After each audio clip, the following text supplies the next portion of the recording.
Salam dünyanın arkadaşlarına görünmeler, hazır qatdanlar xeyirlik bolsun. Mening ismim Muzaffer.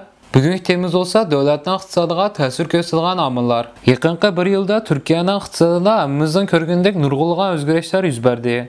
Dollarning 8 liradan eshib ketishi, turk lirasining qiymatining tushib ketishi, gram oltinning bahosimi 500 lirani besib o'tdi. Bir davlatning pulining qimmatlashishi uchun yoki iqtisodining yaxshilanishi uchun qanday strategiyalar yurgizishi kerak? Masalan, sizdan beri 100 dollar setib olsangiz yoki 100 dollar buzdirsangiz, dollarga hech qanday ta'sir ko'rsatmaydi.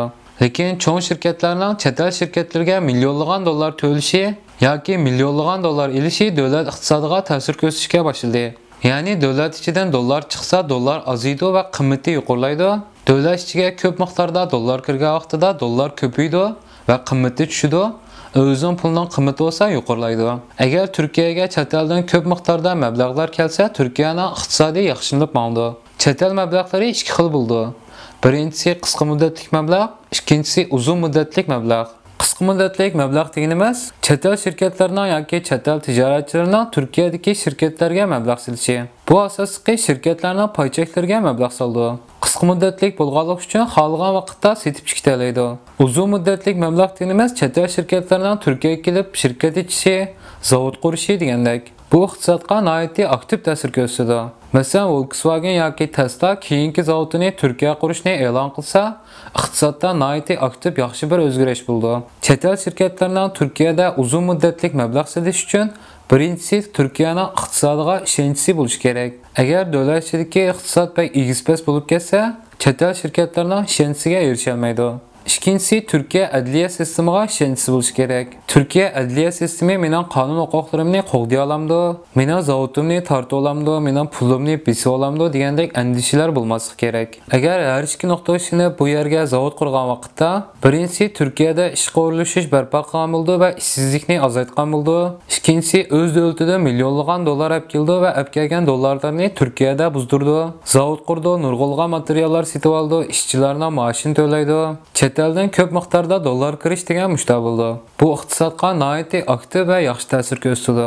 Shunga ko'pincha davlatlarning boshliqlari bir-birisi bilan ko'rashga borgan vaqtda yanada o'zining davlatidagi tijorat odamlarini tanib bordi. Maqsad bo'lsa, bizning davlatga ishoninglar, bizning davlatga mablag' solinglar degandek. Agar davlatingizga ko'plagan davlatlardan mablag' soluvchilar kelib qolsa, masalan, Amerikadan, Angliyadan, Germaniyadan, Yaponiyadan degandek ko'plagan davlatlardan mablag' soluvchilar kelib qolsa va davlatingizga ko'plagan shirkat yoki zavod qurib qolsa, buning yana bir xil ma'nosi bor. Nihoyatda uzun vaqtgacha bu davlatga chiqilish qilmaydi, bu davlatga embargo qo'yish qilmaydi.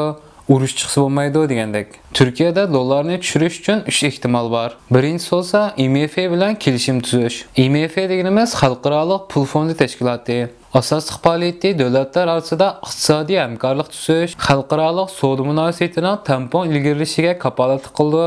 Davlatlar qiyinchilikqa yo'liqqanda xalqaro pul fondiga iltimos qilib qarz olsa bo'ldi. Lekin IMF bilan kelishim tuzgan vaqtida cho'qim uning gapini olishingiz va uning sizib bergan siziqidan chiqmasligingiz kerak. Davlatni qanday boshqarishingizga aralashib oldi. Ikkinchisi, nihoyatda cho'ng miqdorda eksport mahsulotlaringizdan bo'lishi. Bütün dunyoga nihoyatda ko'plagan yerlik mahsulotlaringizni sota olishingiz va davlatingizga milliard dollarlik pul olib kelishingiz kerak. Uchinchisi bo'lsa, davlatingizning adliya sistemi nihoyatda adolatli bo'lsa, davlatingizda chiriklik azayganda va tejashni bilgan vaqtda, yerlik mablag'chilarni qo'g'daganda va destek bo'lganda, ishga yaramas boshqaruvchilarning o'rniga ishini bilgan insonlarni qo'ygan vaqtingizda davlat ichki iqtisodingiz yaxshi qarab maqdi.